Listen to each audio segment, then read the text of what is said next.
Física en la UAM presenta Tus experimentos, una serie de experiencias que te harán pensar sobre cómo la física puede explicar cosas que ocurren a tu alrededor.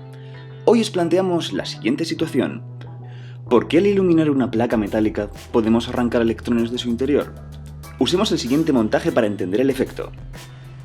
En esta ampolla sellada al vacío tenemos dos placas metálicas separadas por una distancia. Una placa está enfrentada a una serie de LEDs que emiten luz a distintas frecuencias y a distintas intensidades que podemos controlar. Al emitirse luz, los electrones de una placa saltan al vacío y de ahí a la otra.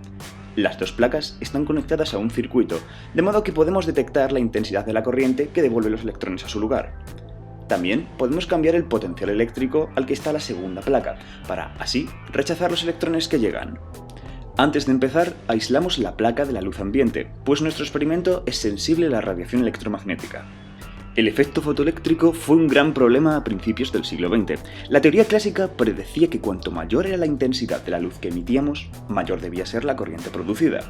Sin embargo, la realidad es mucho más compleja. Al aumentar la intensidad de la luz, vemos cómo aumenta la intensidad de la corriente, pero solo para algunos colores de la luz, por encima de una frecuencia. Es más, al cambiar el color, la intensidad eléctrica también varía radicalmente. Está claro, el aumento de la frecuencia de la luz incrementa la intensidad eléctrica. Para poder entender este fenómeno, se necesitaba aceptar un hecho. La luz no era una entidad continua, sino que estaba constituida por partículas discretas llamadas fotones. La energía de cada fotón dependía solamente de la frecuencia de la luz que caracterizaba. Esta es una idea intuitiva de lo que ocurre.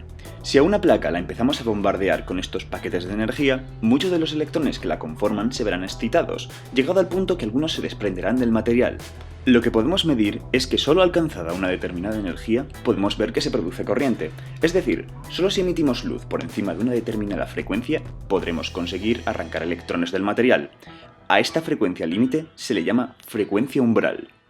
Podemos aumentar la frecuencia umbral añadiendo un potencial en una placa. Con esto necesitaremos una frecuencia más elevada para que los electrones puedan superar esta barrera.